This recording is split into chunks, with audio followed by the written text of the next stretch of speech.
the past year, Toronto multimedia artist Chase Joynt and University of Chicago sociology professor Kristen Schilt have been collaborating on a project that brings together their artistic and their academic work on the transgender community and transgender experiences.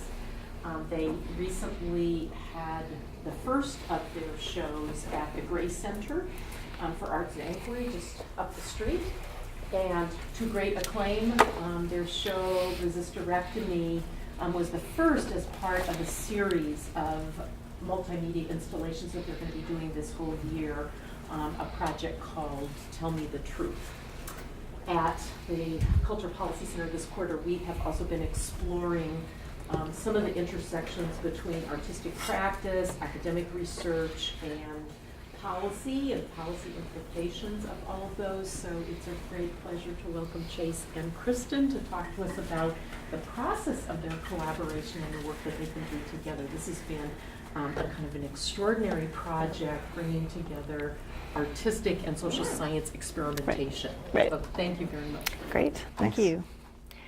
Wonderful. So as Betty announced, we are holding the Melon Fellowship for Arts Practice and Scholarship at the Gray Center for Arts and Inquiry this year. So it runs from 2013 to 2014. And what we're going to do today is just talk a little bit about how we came to see this collaboration as something possible for us, and then talk a little bit about the work we've been doing, and then end really with a Q&A about the work in progress that we have coming in May. So we thought it would be a good format to open up some discussion to the audience. So we started thinking about the Gray Center. I was really interested in the work that the Gray Center had been doing with these Melon Fellowships. So my friend Hilary Chute in English had gotten one in the first year with the graphic novelist Alison Bechdel. And so I went to a lot of their events, and I thought it was really exciting to see, actually bringing this like graphic artist into the university to teach a class, to interact with students, and to have all these different events. So I knew about the Gray Center, offering these opportunities for academics to work with an artist, but I really thought of it as something like, oh, that's like for the humanities, right? It just seemed so much easier for the humanities to have this kind of crossover with the arts than the social sciences.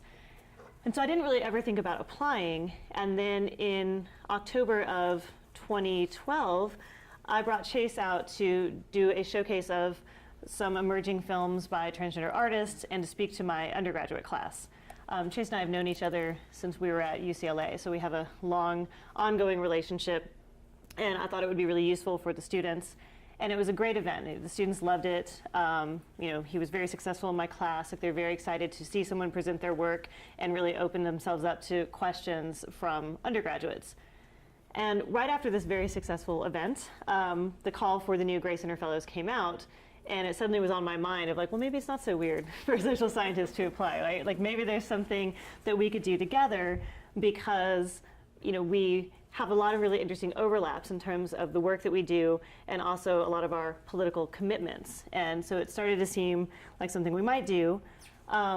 It seemed a little bit almost of a risk to me because I would be going up for tenure during like the collaboration process. So that certainly was something I thought about, like, is this something I want to do?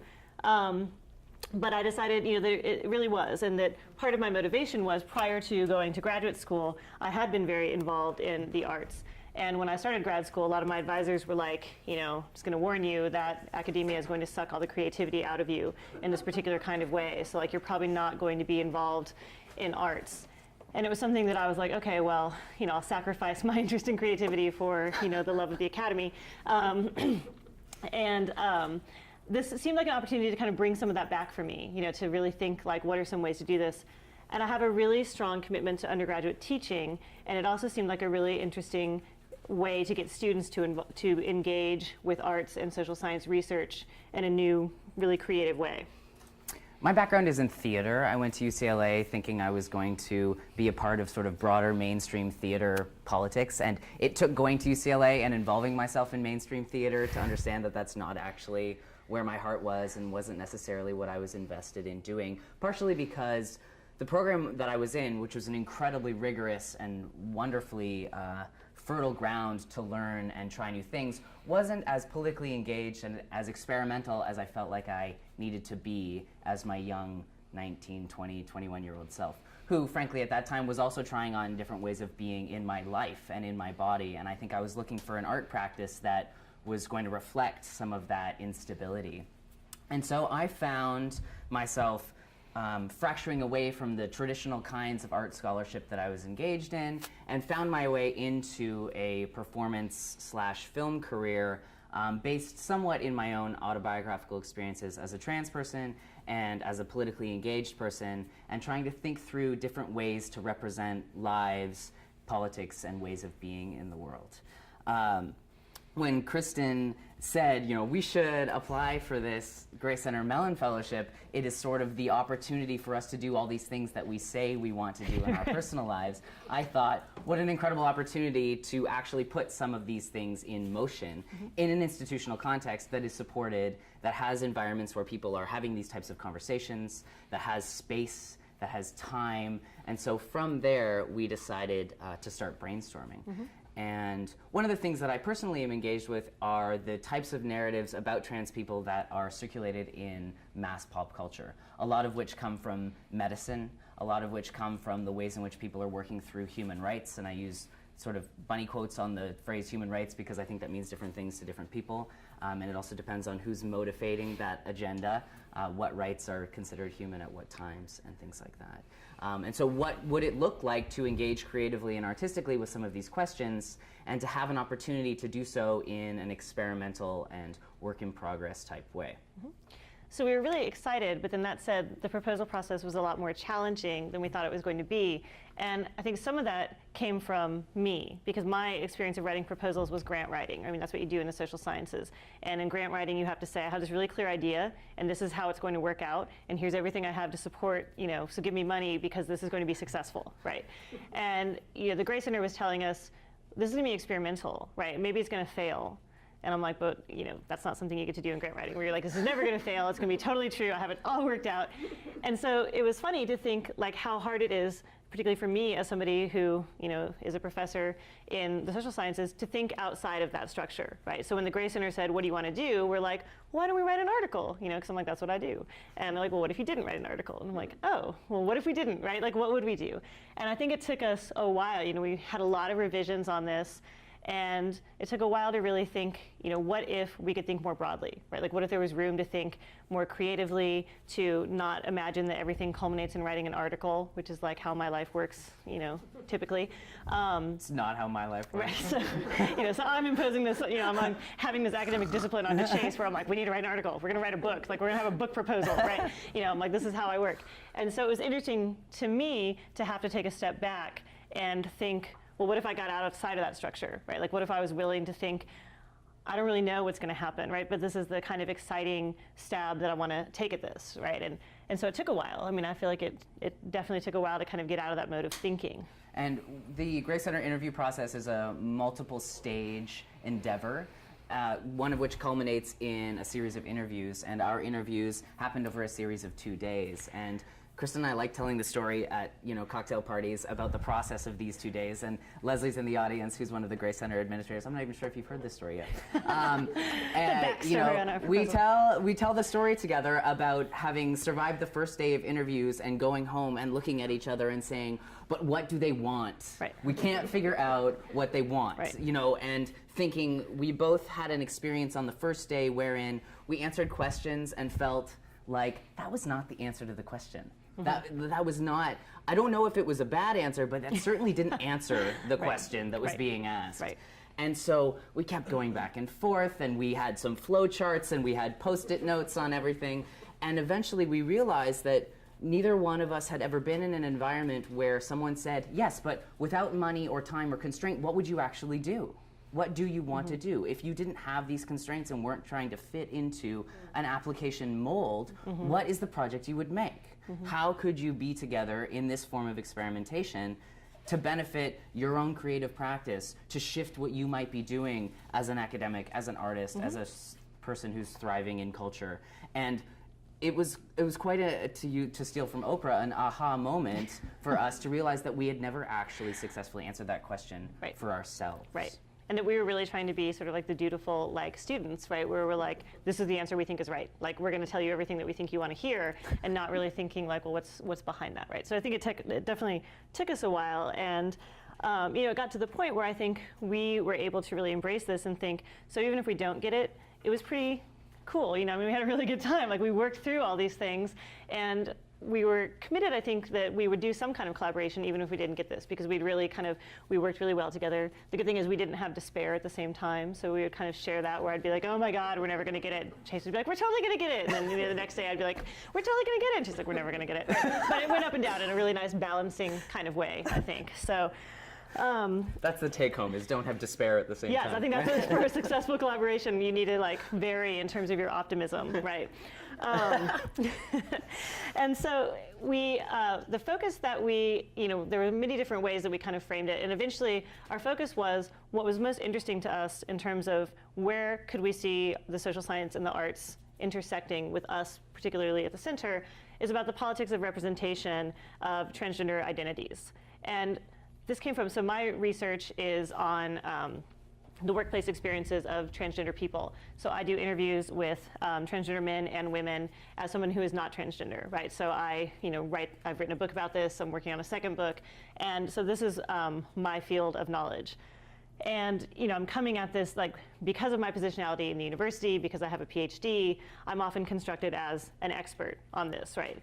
And it's one of those kinds of identities that's both good and bad, right? So when I think being an expert is great is when a major corporation calls me up and says, we're trying to make a policy to be inclusive to transgender workers, and I can be like, well, I'm an expert, and let me tell you, this is how you need to change your policies to be trans inclusive. Then I love being an expert. When I don't love being an expert is when me sort of taking up space about this is going to exclude other voices that don't have access to the university or who don't have PhDs, but often have like a position or an experience that is equally as valid, right? Or academic conferences where you get one person who does transgender studies, and you're going to bring in the person at the University of Chicago who happens to not be transgender, because that looks sort of better on your roster of who's coming, right? So you get this kind of combination between gender identity and elite status and things like that. And so these are issues that I think about a lot. And Chase is coming at this as a filmmaker who has made a lot of first-person autobiographical films about being a transgender man, and answers a lot of these same things, that Chase gets the expertise of lived experience in some ways, but also gets kind of held accountable about, well, what about the people who don't have access to making these movies, right? Like, why is your story central? Do you have an obligation to make media about other trans people, right? Can you just be about yourself, right? What's the difference between documentary and art? What are the kinds of ethics of representation?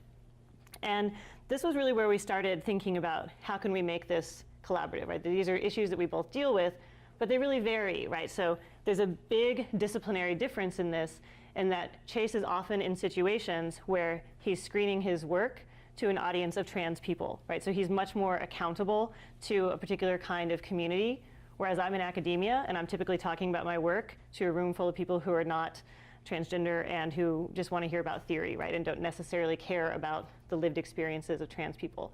So we have different relationships to that kind of public accountability, which we thought was really interesting. And one of the things that we talk about behind closed doors is the difference between representing narratives, lives, people in public, and the realities of what that looks like when you're alone, or when you're with your friend, or when you're with your partner. And we both carry a variety of stories which are never revealed in public, or a variety of ways of thinking about things that might be complicated and contradictory, but the broader agenda and or the broader idea behind our work means that certain things don't become revealed in public. I remember while studying at UCLA, I was a part of a really provocative queer theory class wherein it was revealed quite anecdotally that there was research that showed that kids of gay and lesbian parents were statistically more likely to identify as gay or lesbian, mostly because they were being brought up in an environment where being gay and lesbian was not ostracized and or othered, so there was a level of freedom. But when the research first came out, it was held back for fear that it was going to be made correlative by a political agenda that says gay and lesbian people statistically are more likely to have gay and lesbian kids, so therefore they shouldn't have kids, right? And it was an anecdote. I don't know who made this research. I frankly don't even know if the research is as clearly and succinct as that summary. But it made me think, right, what is the responsibility in creating these public narratives and these relationships between concepts when there are very real, very structural implications to all of your experimentation or all of your ways of being in public. And so one of the things that I draw from is a variety of tenets in queer theory that are working through things like failure and shame and ambivalence and ways of being in the world that aren't as clean and aren't as succinct. And I think that really aligns with some of the work that we're trying to do with the Gray Center, which is to try on things that might not work and to ask questions that currently aren't being asked in public. Right. And so our first event that we did was we taught an undergraduate class last fall.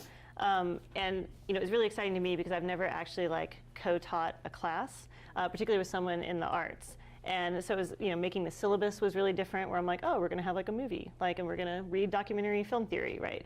And so we were able to kind of create this balance and, really thinking, what do we want the students to take away from this, right? And we wanted to really explore the kind of larger issue of politics of representation using transgender identities as a case study.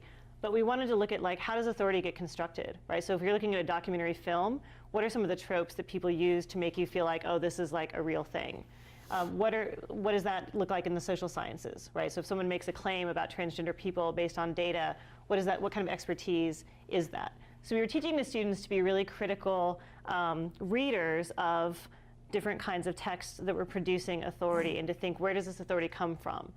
And we chose the transgender case study just because it has a really long history of work in medicine, social sciences, and the arts.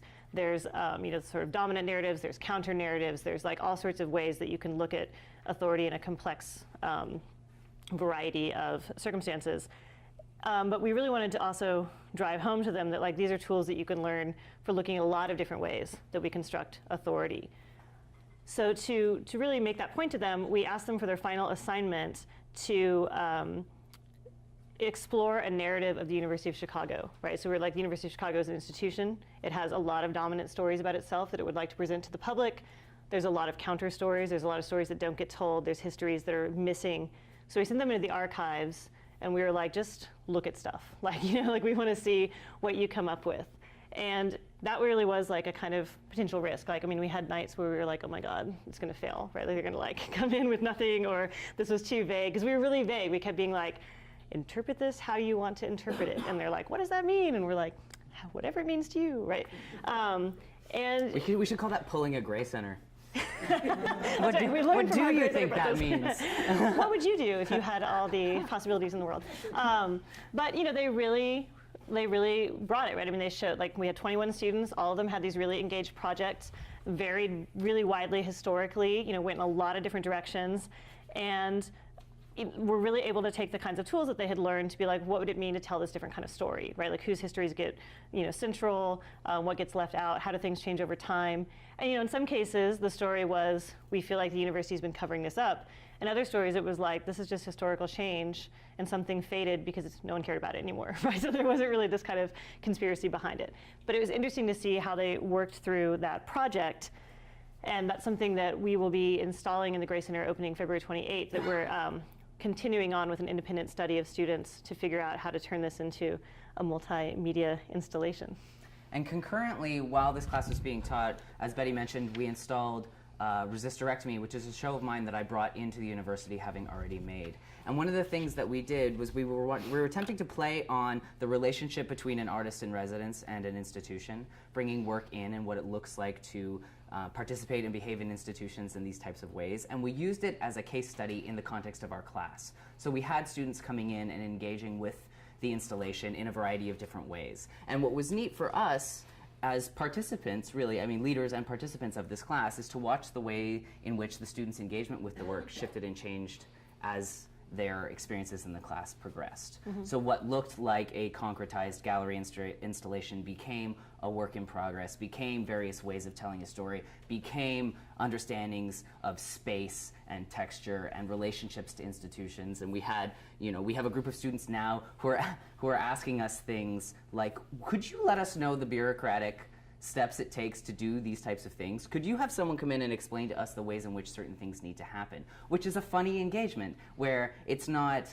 we would like to learn more about the work, we want to learn more about how the work can function in these types of places, or what are the roadblocks that you encounter.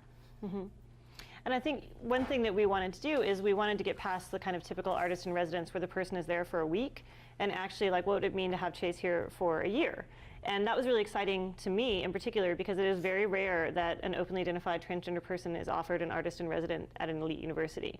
And it was something we really wanted to showcase, right? Like I keep saying I think this is the first time ever. I can't prove that. You do keep saying that. I know, but you know, I'm like, I've made it so by my expert mom authority. Appreciates that. Yeah, that's right, that's right. But it was something that, you know, we wanted the students to really have access to Chase, and I think that that was what was really successful, that by the time we installed resistherectomy, they'd had 7 weeks with us in the class, and they felt like they knew Chase well enough to really kind of engage and ask these questions about what is it like to have, you know, giant pictures of yourself in this gallery where you're naked, right? I mean, that's a question they want to know, right? And I was, you know, it's interesting, right? And they were able to ask, you know, really incisive questions because the stakes were lower for them, right? I mean, Chase was not like a scary artist who just like parachuted in and like, you know, they don't have any relationship to. And so I think it allowed them to think in a lot of different ways because they felt like they could approach you and ask questions that maybe you wouldn't ask somebody that was, you know, being represented as like the expert who's only here for a week kind of thing. And as a broader cultural project, I think people's curiosity about identities and otherness is difficult territory. There's a level to which we, in my opinion, need to be accountable to the types of questions we think we can ask. And the process of engaging with students broadly about art as it relates to institutions meant that instead of questions coming directly at me, it was more, what's the politic of the question? What's the motivation behind the question? What are kinds of questions that we, as researchers, think we are able to ask in a variety of contexts? So it becomes less about me as a trans person acting in front of and or amidst a class, and more about responsibility of people more broadly. It is not about academia at that point. It's about your relationships with people in the world. And one of the things that the students, I think, continue to engage with is their relationship to the institution that they're in more broadly. Right. And that's a conversation that is incredibly generative and one that's being reflected and revealed in our Follow Us project. Right. As they start to tell stories about the place that they either love or despise, depending on the day. Right. Right, right. And it's been really interesting to get them to kind of think through something that's really intimate to their lives and that they have a lot of, you know, complex feelings about. And the installation progress has been really exciting for us and for them, you know. And I think that was something that, you know, one of the mandates of the Gray Center is an interest in like, what does it mean to think about changing your practice, right? And I think that's a scary thing for like academics to hear because your practice is what got you to the University of Chicago, so you're not really invested in rethinking ways of doing your work, right? And I think for artists, I mean, your practice is what gets you attention. And there's always a risk in changing that. But I think we were really able, you know, in the class, I definitely saw sort of a shift in my practice of teaching. I mean, it's something that I've thought about a lot. And we both felt like the class was this really transformative experience. And, you know, on the last day of class, we had this sort of like discussion about it, and the students were crying. They're like, this changed my life. Like, I've never had anything like this. And we're like, we feel the same way, you know. And it was really amazing to think that, like, in this setting, which is often very sort of dehumanizing to people, that we created this space where a lot of really interesting generative things happened, right? And we noticed this early on, where like by week 2, the students, they had to present an autobiographical project.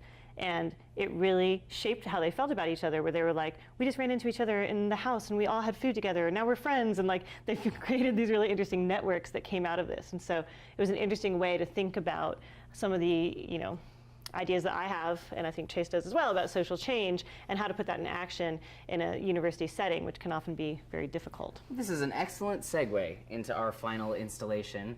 Yes. We are engaged in a process of thinking through a final installation project which will happen at the Gray Center in May. And May 9th and 10th. May 9th and 10th, we'll plug it again, don't worry. Okay. We have, you know, we'll explain the project in a second, but we have a lot of questions and a lot of concerns and a lot of anxieties about the relationship between making work in institutions about communities and the communities themselves.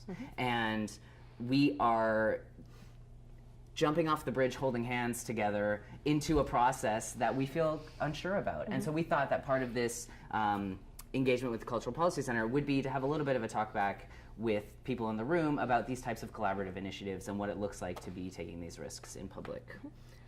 So our last project is tentatively called Agnes.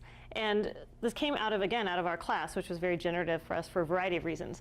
But when we were setting up the syllabus, I wanted to have some way to show how different ideas about transgender people had changed in the social sciences, right? So over like a span of 40 years, what kinds of different ways have social scientists felt that they can talk about trans people? And this is mainly social science research about trans people, not written by sociologists who are transgender, right? So it's, what does that kind of look like? And the best way I could think of was to use this case study about a woman named Agnes that is from the 1950s. And the story is something that has sort of captivated sociology, psychology. You can find, I mean, it's a case that is very well known in the social sciences, but also, I mean, if you look on sort of the blogosphere, you can see all sorts of interesting ways it's been taken up in popular culture. So in 1954, Agnes showed up at UCLA, which at that time had a gender reassignment center. And she was seen as chromosomally male, who had developed secondary sex characteristics. And so the doctors spend this whole year just, interrogating her and trying to figure out, like, are you secretly taking estrogen? Like, is this what's happening? And she's like, no, no, no. So they decide, like, this is this really interesting, spontaneous case of someone developing, of a man developing secondary sex characteristics. We have to allow her to have reassignment surgery. So she gets it. And Robert Stoller, who was the main psychologist at the time, writes this, like, all these articles about it, saying, like, here's this fascinating case, and he builds this whole career on this. She comes back 7 years later and says, guess what, I was taking estrogen. Like, she's totally fooled them, right? And so, because at that time, they were not allowing people who were transgender to have surgery, like you had to seem intersex, right? And so Stoller has to go back and, like, recant all these articles and be like, oh, sorry, like, all these things I said weren't true, right? And it's this fascinating case because it's interesting to sociologists for a variety of reasons. It was interesting in psychology, but it's also this case of, there's never anything in this research really about Agnes, right? She's always being talked about. And so it's social scientists creating this person. And because of this, various people over the last 40 years have reimagined her, right? So she's sort of this canvas for people. So there's been radical feminist critiques of Agnes, where it's like, this is the patriarchal medical establishment trying to, like, discipline this poor woman. There's queer critiques. There's psychoanalytic critiques, right? There's probably 75 articles written about Agnes. The funny thing is, the further you get away from 1967, when it was originally published, the weirder the facts get, right? So if you track it, it's like, by 1980, people are like, sometime in the 60s, Agnes showed up. Like, nobody really knows the facts anymore. And it doesn't matter. That's what's so interesting, is that people are using it to say, like, this is all about, like, patriarchy, or this is all about, like, the oppression of trans people. And Agnes sort of, like, falls out, right? That she's not really there at the same time she's there. On the blogosphere, you see a lot of transgender women taking it up as, like, this is a hero, right? She, like, got what she wanted. She used the system. She totally duped them, and they had to, like, give her what she wanted, right? So she's been taken up as this kind of courageous figure who was able to really transform what was, an incredibly transphobic and disciplining system at that time. But what's interesting, again, is that all of these things are true and none of these things are true, right? It becomes this kind of case that people can generate a lot about, but there's no sort of there. And so we see this project as an amazing foundational launching ground for a set of inquiries. More broadly, it's about reimagining and retaking up of cultural and historical narratives. It's a space for us to think critically through how we could imagine and or place ourselves in conversation with this work. And it's more broadly a project about the politics of representation as it relates to these types of identities and institutions. Highly contentious, highly argued and participated in dialogues that continue sort of across disciplines. Mm-hmm. And one of the ways in which we are thinking about imagining this project is an art installation in conversation with a symposium and or a series of panels wherein we bring a variety of people into the university to participate in these types of conversations, to destabilize these types of authorities. The Feminist Art Gallery, which is an incredible initiative in Toronto run by two artists named Alison Mitchell and Deirdre Logue, did an event in 2012 where they trusted 10 artists to go into an archive called Cinenova in the UK, pull out material and reimagine the material. There was no guidelines, there was no specifications other than this is the day where you'll present the material. They called the project a community of enablers. And what it really did was disperse the power of the project and the power of the retelling immediately. So you had people from across a variety of disciplines and art practices coming together around a broader project of reimagining this archive. And so we are thinking of borrowing from the Feminist Art Gallery in terms of commissioning work out from a variety of different artists and activists to respond to the Agnes project as a whole. Again, risky and potentially incredibly generative territory wherein we do not know what we are commissioning other than the fact that we have commissioned a variety of work on a timeline where then the work will be in conversation with humans in a room in May. Mm-hmm. And so, we have a variety of ideas of things that we would want to install if we think about this, but we also want to find ways to really represent, like this is a work in progress, right? I mean, May 9th is not that far away from now. And so, we're working on a timeline. Like the academic in me is like, oh my gosh, like we need to do this all tomorrow, like come on. And the artist in me says, we have so many days. I know, I'm like, how long does an installation take? I don't even know this. So I'm like, I can't even like work on a timeline here. And for me, as like the person who's coming into the arts from the like OCD social sciences, the Follow Us project has been really helpful because I've been able to see like, okay, this is what it looks like. Like 2 weeks ago, I think I was like, this is never going to work. And now I'm like, oh my gosh, like we're getting there. Like I can see progress. So I've really learned to have to, realize there's things out of my control, which is useful for me. But really seeing it as a work in progress where we think about, here's the ways in which we would imagine this project. Here's some work that we commissioned, but what else could we do, right? And the answer might be nothing. Like it might be, this is it, right? This is the end of the Agnes project. It might be, it becomes, a bigger installation. It becomes something that moves to different places and it grows as it does. But really seeing it as a work in progress, I think, which is exciting to have that space. And what if Agnes becomes a hotbed or an incubator for these issues and these conversations? And what could that look like in various different iterations over time? Mm-hmm. And or is the feedback that we gather and collect amidst a community of colleagues and contemporaries that this is not the way to do it? Right. Perhaps this is not the forum in which we explore these ideas. And what are the risks for us as humans and us as broader cultural producers to be staging things in this way? Mm-hmm. And so we thought we would end there and just kind of open this up to sort of a broader discussion about collaboration or our projects in general. Yeah. We'll just open it up and see if anyone has any questions about what we're doing or, Or I would also be interested in if anyone has participated in broader jam sessions about historical narratives and or about things like this that we could potentially learn from or go home and Google. We feel like we are in uncharted territory in a lot of ways, and it would be neat to be in conversation with other things that have happened, if they have happened. Something that really strikes me about your partnership is that you had known each other and had, like, for a long time, it seems like, and had thought in the back of your minds about doing something, and still you hesitated before actually embarking on the Gray Center project and the Melon Foundation Fellowship and all of this. So what would it take? I mean, now that you've begun to go through this and had this partnership, what would it take, do you think, to encourage other people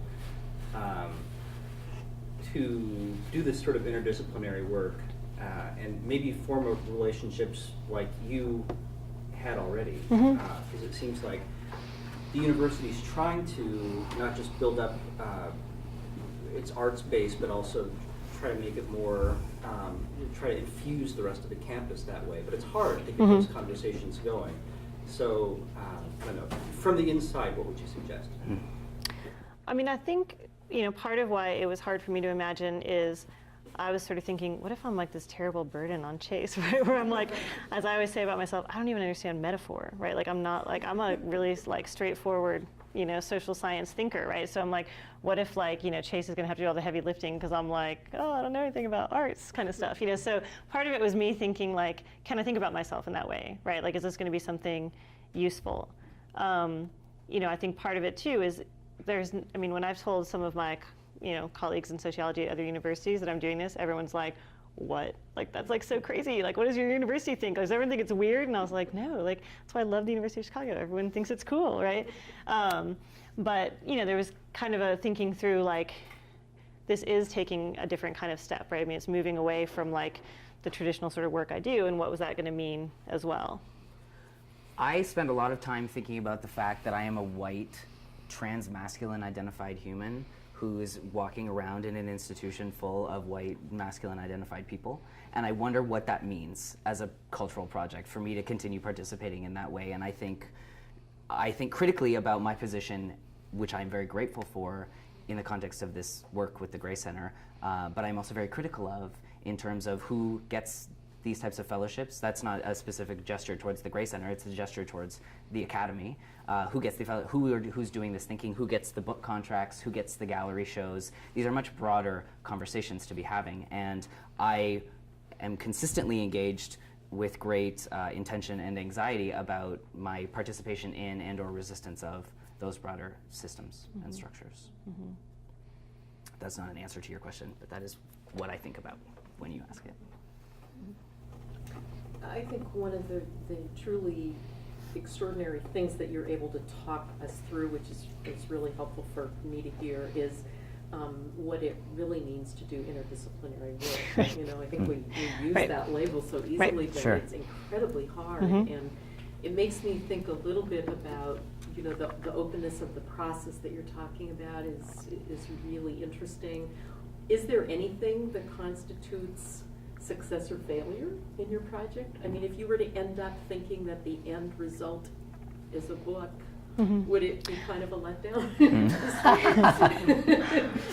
You're back in your academic track? I mean, I don't think that it would. You know, we have talked about that. I mean, that was something that, you know, because we don't know what would come out of Agnes, you know, I mean, maybe it is going to be a book. It wouldn't be a traditional academic book, you know. Like, I'm somebody who loves popular culture and, you know, literary culture, and yet I hate to read academic work on it because I feel like it takes something I find interesting and makes it so boring that I'm like, oh my gosh. And so I would not want that to happen, right? You know, that I'm like, we need to have something like, you know, I think both of us are really engaged in how do you make something, whether it's a book, whether it's an installation, that people who are not in the academy can access and feel like they have purchase in it, right? That they can be there, that they can understand it, right? So it's not something that, you know, you have to have some kind of elite degree to get. And I think that's why Resisterectomy is so successful. So unfortunately, for those of you who didn't get to see it, which might be a lot of you, you know, it's a really interesting show because it juxtaposes Chase's experiences in the medical establishment, having a hysterectomy and a double mastectomy, with a female-bodied, genderqueer person who had the same surgeries, right? And so because of cancer. And so it's kind of looking at cancer narratives and transgender narratives and body modification. And so many different people can relate to that. Like, we went to a PFLAG group and gave a little talk to the PFLAG group, and several of the women who were like in their 60s and 70s were like, I had a mastectomy, and like, I find this really compelling, right? That they were able to be like, oh, I totally know what that's like, and could see these connections that they wouldn't have seen before. And I think that's really powerful. Not to speak for you, but I think your work is powerful. Well, thank you. I wonder, it's an interesting question, what would failure be in this context? And my instinctual reaction to that question would be a level of rigidity, I think, would be the failure in this context. But the counter to that for me is that, you know, where are those boundaries and what boundaries should you have? Where are you not experimenting? Where are you not going to take risks? I'm not going to populate a panel full of academics in a context in which we are attempting to broaden what it means to be on a panel and speak about certain issues. Like, that to me is a level of formal rigidity that wouldn't work. What are the levels to which I'll experiment with my own practice? I don't know if I have an answer for that outside of this context. So what might that be? Yeah. I wanted to ask Chase a question. As a theater artist myself, how do you manage the tension between stories that you may want to tell and the pressure of feeling that you have to be representative? The pressure to feel representative, I think, is a failure for me always. I drive my practice towards specificity at every turn, so it doesn't become a representative politic of a broader community or a broader set of issues, but it becomes a story about the most specific aspects of any given narrative. So I think, you know, what does it look like to tell a story about sexual violence in the context of trans communities? I'm not making a project about sexual violence as this amorphous blur, but I'm taking the specifics of a certain circumstance or issue or idea and exploring it from there. That's the way in which I am currently working with stresses of representation. And I think that broader sort of neoliberal politics as it relates to LGBT art production gets into trouble, or is critiqued in public for processes of trying to say this is the story or this is the representative experience. I also have UCLA roots. Oh, no way. I don't know if in the early 80s, there was a play produced at UCLA by a student called The Transgressor, which was the first play about a transgender woman coming back to meet her family. Huh. No. David Steinberg was the playwright. Oh. Do you have, because now I'm just going to go on and gas on for a moment about theater as an art form, but you are yet another other coming forward and populating stages with stories. And do you look and see work that is done that, whether it was for the deaf community, whether it was for cancer patients, whether it was for African Americans, are there models that you look to and say, and have a connection to? Personally, Yeah. I find great kindred creative connection with people who are working in AIDS and HIV, people who are creating stories about lived experience, who have been living with AIDS and HIV for decades, and what it looks like to be participating in cultures that have now really shifted and changed. There's artists working. Mike Holboom is a great example. He's a prolific experimental Canadian filmmaker who was making work in the beginnings of his diagnosis from a very gritty, hard, autobiographical perspective, and his practice has since shifted to reflect politics of other types of communities, things like that.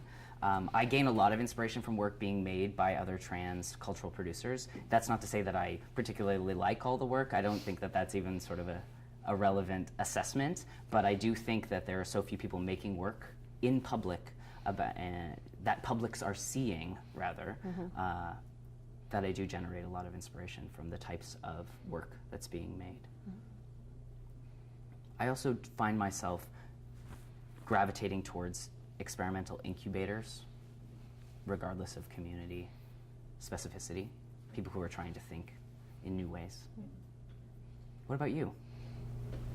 I've been particularly grounded. I was fortunate. I worked with Tony Kushner on the creation of Angels in America. I worked with Luis Valdez on the creation of Zoot Suit. Worked with Mark Medoff and Phyllis Fralick on the creation of Children of a Lesser God. So I just see the power of the art form. And at this point, what I'm particularly interested in is how, in our theater here at this community, we are engaging the African American community in ongoing dialogue. That, to me, is exciting. Great. Thanks for that.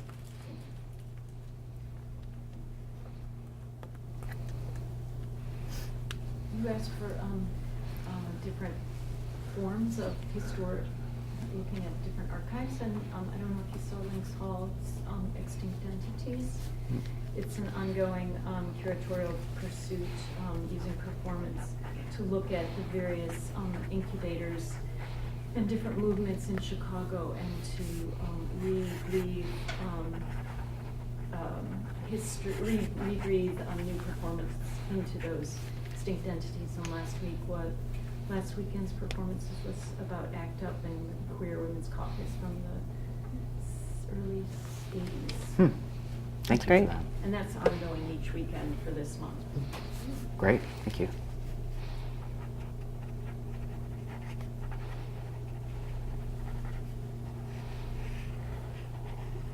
Anybody else have any comments? We are genuinely invested in continuing to participate in these types of dialogues, and we are very much around until June. So I know that we personally want to thank the Cultural Policy Yes, thank Institute you for so much having for us, having us. and the Gray Center for continuing to charge us with the freedom to do these types of things. Thanks very much. Yep. Thank you. Thank you.